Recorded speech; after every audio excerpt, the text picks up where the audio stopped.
আসসালামু আলাইকুম। আজকে একটা নতুন ভিডিও নিয়ে আসলাম। তো ভিডিও টপিক হচ্ছে চ্যালেঞ্জ।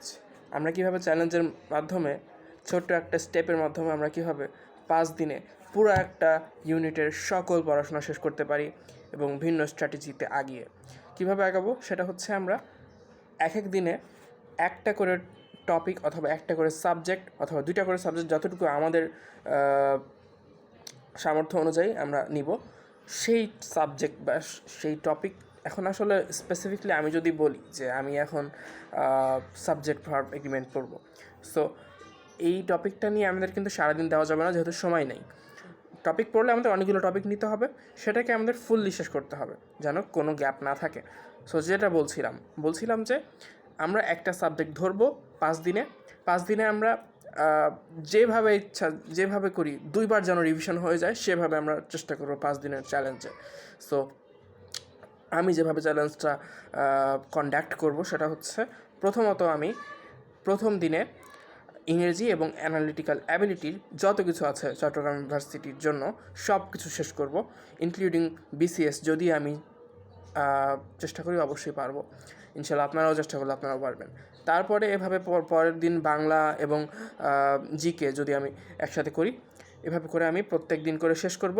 2 দিনে যদি 2টা এভাবে শেষ হয়ে যায়, অর্থাৎ 4টা সাবজেক্ট যদি এভাবে শেষ হয়ে যায়, তাহলে পরের দিনও যদি আমি এই লুপটা যদি আমি রান করি, সেক্ষেত্রে আমার 2বার রিভিশন কিন্তু হয়ে যাচ্ছে অলরেডি। তারপরে আরও একদিন থাকে, অর্থাৎ শুক্রবারের আগের দিন বৃহস্পতিবারে আমি বিসিএসের প্রশ্নটা যদি দেখি আবার নতুন করে, মানে বিসিএসের প্রশ্ন কিন্তু 4 দিনের মধ্যে থাকবেই, বাদ দেওয়া হবে না। তবুও যদি সময় থাকে, ওই লাস্টের দিনে আমি এমনভাবে প্রশ্নগুলো নিয়ে বসবো যে আজকে আমার এক্সাম, আমার প্রত্যেকটা সাবজেক্ট ফেস করা লাগবে। সেক্ষেত্রে কিন্তু আমাদের স্ট্র্যাটেজিটা বা আমাদের মেন্টালিটিটা ভিন্ন হয়। আমরা যেহেতু প্রত্যেক দিন একটা করে সাবজেক্ট পড়ছি, আমাদের মনে হতে পারে অবচেতন মনে আমরা হয়তো ধরে নিব যে আমাদের এটাই করা লাগবে।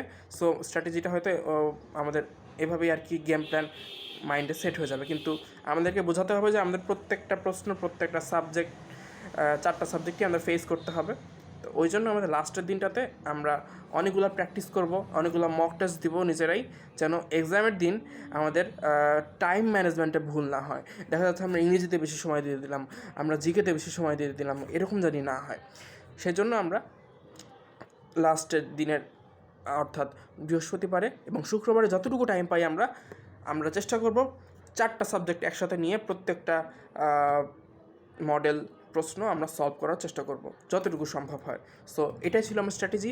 ইনশাল্লাহ আমি প্রত্যেকটা দিনের চ্যালেঞ্জ অ্যাকসেপ্ট করে ভিডিও করব, দিনের শেষে আমি কতটুকু অ্যাচিভ করলাম, আর ইনশাল্লাহ আমি সম্পূর্ণটুকু অ্যাচিভ করতে পারবো, আপনারাও পারবেন। দেখা হচ্ছে বিজয়ে।